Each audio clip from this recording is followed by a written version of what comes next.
We are back at bigleaguepolitics.com, broadcasting to you from a secure location south of the Mason-Dixon line. My guest today is a very special person. He was the senior advisor to the Donald Trump 2016 campaign, and he is integrally involved in all of this Bob Mueller stuff and the spying scandals that you're seeing about right now on the news. Michael Caputo, thank you for joining us.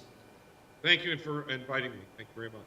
Now, Michael, you are as plugged in as just about anybody. Can you tell us what's going on with the Robert Mueller case? Well, I believe in the end, the final analysis, that this whole thing is about impeachment. Every bit of it, by any means necessary. This investigation has become, probably the most serious issue for the midterm election. And I can tell you, as somebody who is deeply involved in this, who's been questioned, interrogated by the Mueller team, as just a mere witness, that this is absolutely about ending the Trump presidency. It's not about finding Russian collusion. It's really not about finding in particular. It's about destroying Donald Trump. It's about destroying his family. It's about destroying his businesses. It's about destroying his friends. Because in 20 years, when another billionaire turns to his wife and says, "Honey, our country is broken and only I can fix it," his wife says, "Are you crazy? You see what they did to Donald Trump?" That's what this is about. Because the entrenched political class in Washington, some people call it the deep state, they can't ever have this happen again. Because Donald Trump is the biggest threat that establishment ever came through into Washington, D.C. Yep. Now, Michael, we can hear you a little bit better when you're louder, at your louder moments. I know you're fired up. You've got the Nixon behind you. I love this Nixon portrait you've got behind you. Now, Mueller has given himself until September 1st to find obstruction of justice because apparently he hasn't found any Russia collusion. Is there any obstruction of justice in this case? Well, I look at this case only through the Russian collusion lens because I never served in the Trump White House. I only served on the campaign. They wouldn't ask me about obstruction of justice in the Comey case, nor would they ask me about financial crimes that they're alleging against other people. They would only ask me about collusion. And I believe that they're still convinced that somebody colluded with Russia. They exhibited really severe confirmation bias when I was sitting with them. And when one time they asked me a question, I kind of smiled about it. They didn't think it was funny at all. Now, I want you to tell this story, Michael. You were approached by two FBI informants inside the Trump campaign. Is that correct? No, I can tell you what it is. When they say two informants, people are talking about Halper, the CIA, DOD, FBI guy who was entertaining the different members of the policy committee of the Trump campaign. I believe I encountered a second one. That second one is a government contractor who worked in the national security space, who came to me through an intermediary saying that the NSA had Hillary Clinton-related emails and might be able to help us get them. That was the first week of May in 2016. Now, I have mentioned on the air something I can't discuss in detail, which was I believe I was approached the second time. But I can't really talk about that. My attorney has freed me up to talk and kind of circumspect about the first approach. But my attorney has cautioned me that because the Mueller team is so very interested in the second approach, that I can't talk about that in detail. Can you give us the name of the person who came to you on the first approach? No, I can't do that. The name has been reported out there accurately, but I have legal concerns about naming him. He has now been interviewed by other media and says it was all a great big misunderstanding. And of course, it could be a misunderstanding, but I think it could also be the key to everything. I'm sure it's somewhere in between those two things. But now that his tune has changed quite a bit 2 years later, my attorney is writing to the Department of Justice Office of Inspector General asking for me to be invited before the new expanded investigation that the president demanded over the weekend. By demanding that investigation, the president has given me an opportunity to finally find out what was behind this whole thing. And frankly, opens a door for me to come in and talk to them about the second approach, which I think was authored by the FBI investigator. That's very interesting. Well, we do know that Stefan Halper was talking to Carter Page and George Papadopoulos, two very low-level guys who never spoke to the president or had anything to do with senior staff on the campaign, as you know. And, you know, they were being monitored at all times by the FBI. So it's clear that the FBI had assets in the campaign. And even today, James Comey admitted to using confidential human sources. That's like saying long cylindrical semolina for spaghetti. Yeah. You know, I mean, we all know what spaghetti is. You know, he doesn't have to go there and use code words. They had spies in the campaign. It's incredible. Now, when Trump asked Jeff Sessions and Rod Rosenstein to investigate this, they kicked it over to the IG, which means nothing. Can you tell us? We had a great piece on the site by Larry Schweikart about why Jeff Sessions might be playing 4D chess. Do you buy that theory, or are he and Rosenstein just completely corrupted? I read that piece. Excellent piece, by the way. I love your website. The content there is top-notch. And I tell you, I review it on a regular basis before I go and appear to defend the president on television. I think you guys do a great work. Thank you. I hope that Jeff Sessions is playing 4D chess. You know, I hope that he's in this game to win. I've been disappointed time and again in that optimism. But I have to tell you, this is starting to make a lot more sense as a longer play game with more levels of pawns and kings and queens and castle. You know, you don't have to look any further than Alpha. You know, we now, you know, nobody really suspected there was a spy working the campaign contact. Yep. But now we know for certain that was happening. That made this at least the second or third dimension of concern. And that's why the president, I believe, demanded this investigation. Now, are we ever going to learn, I mean, we've already learned, the information's already out there, but are there ever going to be prosecutions for Hillary Clinton and these people who sold our uranium and committed crimes all over the world and did all of these terrible things? The list goes on and on. We don't even have time. Are Hillary Clinton's crimes ever going to be prosecuted? Is she ever going to be locked up? Well, I live out in a little village outside of Buffalo called East Aurora, New York. It's the best place in the world to live, so very far from the Washington swamp. But I spent a decade plus inside that beltway and swimming in the swamp. And I can tell you that Hillary Clinton is protected by Democrat and Republican alike. And also, by the way, there are hundreds of Hillary Clintons in Washington. Mm-hmm. There are crimes being committed every single day by the National Flood Insurance Program at FEMA, by, you know, patent re-examiners at the U.S. Patent and Trademark Office. There are billions and billions of dollars of these crimes being committed every single day. When the president talks about draining the swamp, I think he's talking about, you know, the Patent and Trademark Office, the National Flood Insurance Program, all those small places where buckets and buckets of water are being dumped into the swamp. Now, when it comes to Hillary Clinton, I got to tell you, I'm not so sanguine about the idea that she'll be caught and prosecuted. And I'll tell you why. There are Republicans and Democrats alike who are in her pocket, who have gained from her financial largesse and the crimes of the Clinton family. You know, the closer we get to the nexus of this conspiracy against Donald Trump's campaign and now against the president himself, the more likely it is that Hillary would be dragged into the wake of it.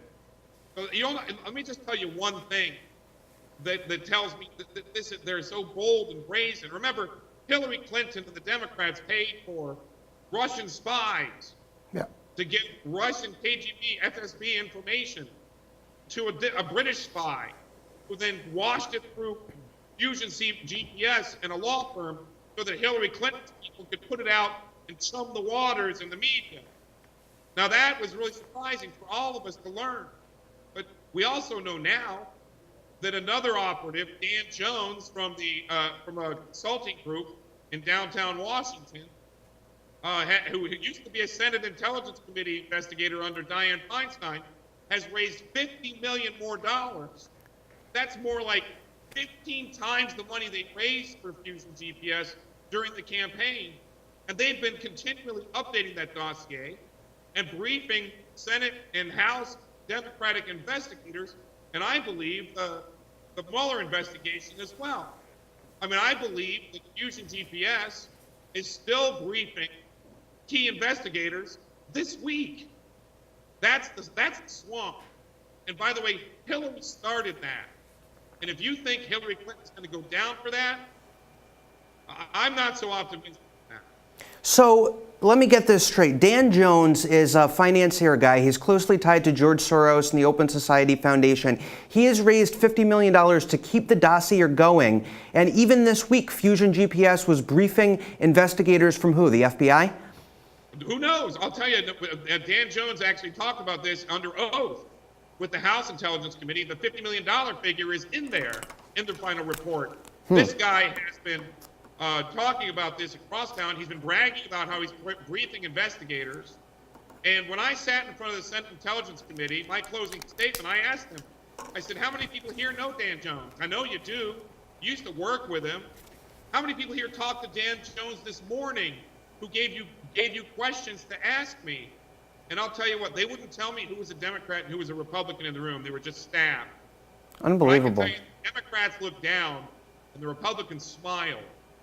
And I know for a fact that he is absolutely briefing these investigators. I'm guessing he hasn't stopped because he's got $50 million he's got to spend. That's a lot of money in opposition research land. And there's another thing we got to know today. Dan Jones is now a millionaire. And so is the founder of Fusion GPS.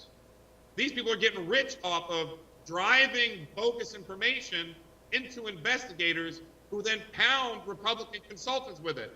We know that Dianne Feinstein is now the ranking member of the Senate Judiciary Committee, no longer with the Intelligence Committee. Dan Jones is certainly briefing his friends, the Democrat investigators on the Senate Intelligence Committee, but you can bet still briefing Dianne Feinstein and the members of her new committee, the Senate Judiciary Committee. And we know, all of us who are caught up in this jackpot as witnesses, that you can, you go talk to the House Intelligence Committee. It's not a real, it's difficult, but it's not impossible. You go to the Senate Intelligence Committee, it's the same kind of fishing expedition. But then you go to the Senate Judiciary Committee, and Dianne Feinstein's investigators sit you through a perjury trap that can last 7 and 8 hours that is absolutely fed by information from that dossier. So while Dan Jones is getting rich and Glenn Simpson becomes a millionaire, those of us like me and J.D. Gordon and all these other witnesses have to endure an absolute inquisition fueled by Russian spies. That came from Hillary Clinton's head, and she will never be punished. You know, Michael, I loved your testimony. It was a have you no decency, sir, kind of moment, I thought, in all of this, where you told them, what was the exact quote that you told those people? Is this a family show? No. Well, I went through them. I said, look, you all know Dan Jones. I know you guys are doing this. I know you're the ones that are making me and my wife have to move back to Washington, leave our home. I know you're doing this. I know you're driving my kids to distraction. I know you're causing all these people to threaten our lives. Last month, my wife got a piece of a sniper rifle in the mail. And I told them, I know I get to blame all of you for this. So I want to know who's responsible. I want to know who's talking to Dan Jones, because God damn you all to hell. I love was it. Just at best Charlton Heston in Planet of the Apes. That was a good Charlton Heston. Now, I want to talk to you about Trump right now, knowing him as you do, with all of this going on. And can you imagine if he was actually able to govern the country and not have to worry about all this nonsense dossier all the time? You know, with pulling out of North Korea, I mean, John Bolton has been undermining him in these negotiations. Who are these people around him? They're not people from his campaign. How did they get into the White House? Why are they surrounding the president? And does he have people around him who he can trust?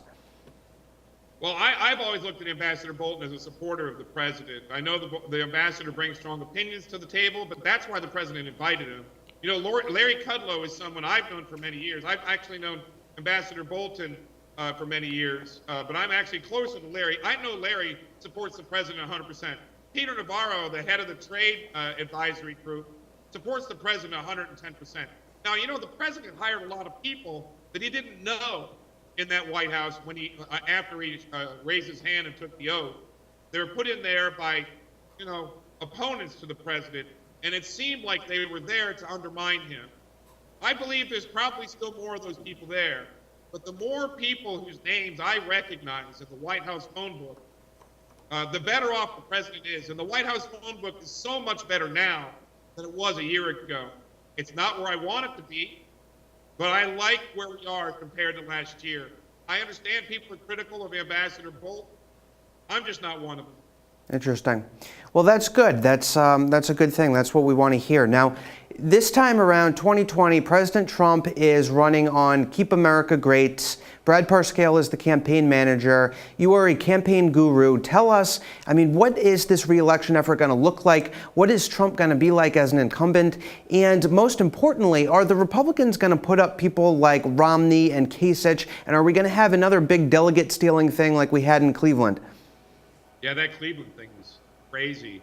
I'll tell you say whatever you will about Paul Manafort, but Donald Trump would not be the nominee of this party if he had not taken control of that convention. That's right. Those people were coming for blood and for absolute anarchy. And I think that we can face that kind of challenge again. But here's the deal. Brad Parscale, I don't know him well, but he's a data guy. And right now, as the president's campaign kind of coalesces getting ready for 2020, data is the game.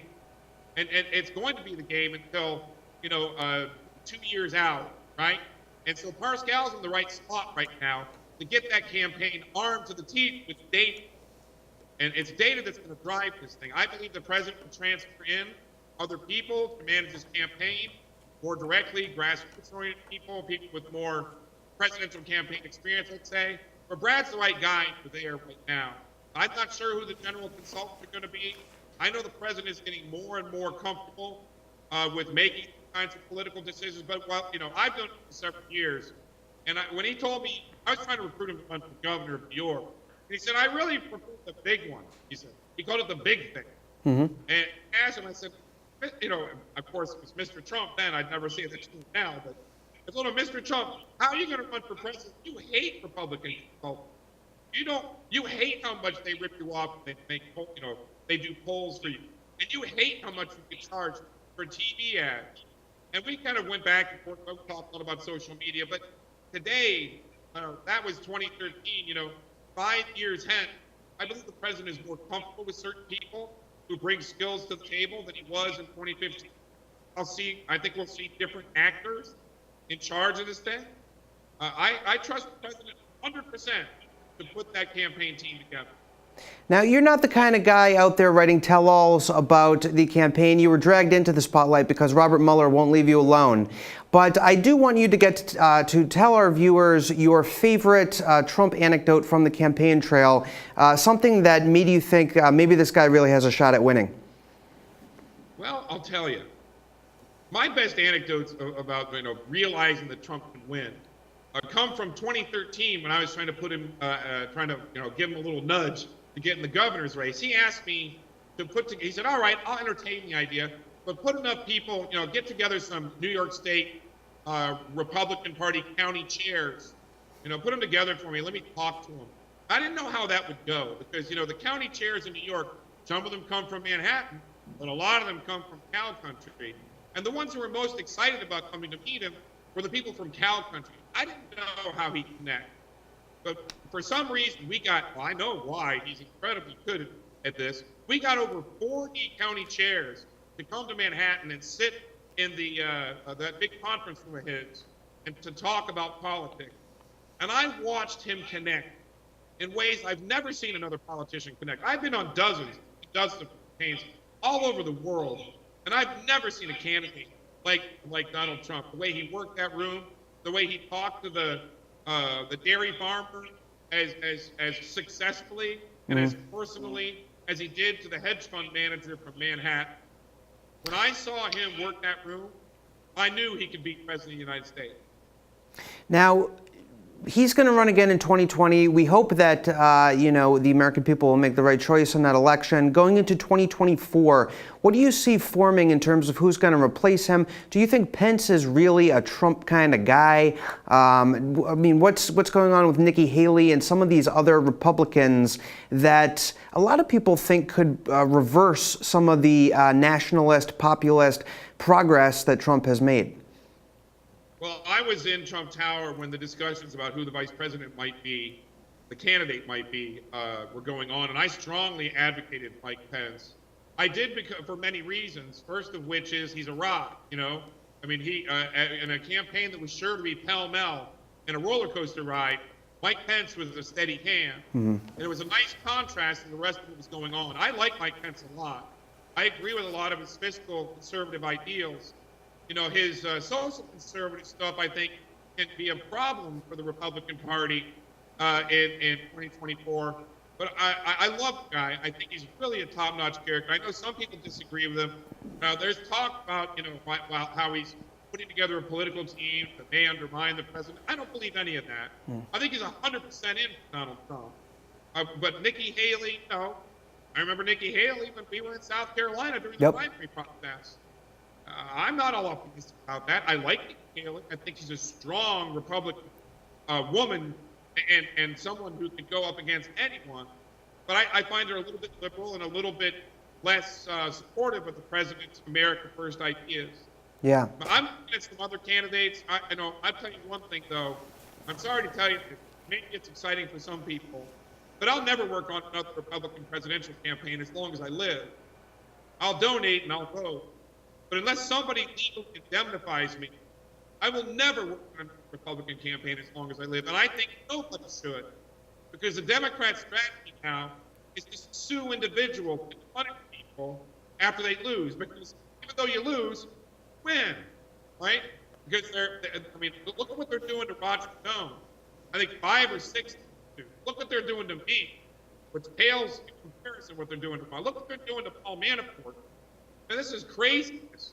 There's something on the lines of people have been pulled into talk to Mueller investigation, all of them incurring speed. I want to be careful about who's going to follow in the president's footsteps. You'll find me on the other end of the television, writing a check because I'm never putting my family in this again. Wow. Well, that is a loss to the re-election campaign, but I think you'll be effective on the outside, as somebody who can articulate for the campaign. And certainly you're welcome on this show anytime you'd like. And do you have any final words for us as all of this craziness is going on? Are we going to win in the end? We are. We're winning now. And I think we turned a really important corner, even just this past weekend. And I'll tell you just a quick story. When I first got into this jackpot with Mueller, I was dragged in by Representative Jackie Smear out of San Francisco, who brought my name up and my wife up in a nationally televised hearing. I lawyered up immediately, and it's been incredibly expensive. And all along, I was afraid to talk about it because I felt like it would get dragged into more and more legal fees. And I'm in 6 figures now. And a couple of weeks ago, when I knew that I had to go to Mueller and I knew I couldn't tell anybody, I decided to put up a fundraising operation. A tin cup is not a good look for a Republican consultant, but I knew we couldn't afford it, right? So I put this up there, and I went into Washington to go to the Senate Intelligence Committee and to the Mueller investigation the next day with a zip lip and fear of how we're going to pay for this, right? So I go into the Senate Intelligence Committee. I do my best Charles Heston, right? And then the next day, after not going on the media at all, on that Tuesday, Wednesday, I go in front of Mueller, and I'm sitting there. They're basically telling me, "We watch you on TV. Be careful what you say. We don't want to drag you back here. We know you're having problems with legal fees." And I was like a deer in headlights. But then I came out of that meeting. I went to dinner that night with some friends in Washington, and I looked at my GoFundMe that night. And it went from about $30,000 to $300,000+. And I knew right then that I could say whatever I wanted because the people behind the president got my back. Yep. And I'll tell you, I don't fear them anymore. I'm not shutting my mouth. I've talked about how I was approached during the campaign by people who I believe were working with whether it's Mueller or somebody else. I'm willing to talk. I've asked to be invited to the new OIG investigation at the Department of Justice that the president demanded this weekend. A brilliant move, I thought. You know, I am not afraid because people went to Caputo legalfund.com to donate. And let me tell you something. Today we announced that we're going to start funding, paying the legal bills of other people who are up in this, hoping that they'll start talking as well. And last night I offered, and we've announced it today in the media, that any FBI agent who knows anything about what Mueller was doing should not wait for some to go in front of the office of the Inspector General of the DOJ, because we'll pay their legal fees. If they're watching this right now and they fear the expense of doing the right thing, all they have to do is go to CaputoLegalFund.com and call us, because we'll pay their legal fees, because this thing has to end. That's awesome, and we will get that information out there. Michael Caputo is the Charlton Heston and Planet of the Apes of the Trump movement. And Michael, at the end, you look up at the Statue of Liberty and you realize it was Earth all along. Who knew? It was. Who could believe it? Michael, thank you so much for joining us. We'll check back in with you soon. Thank you. All right, thanks, Mike.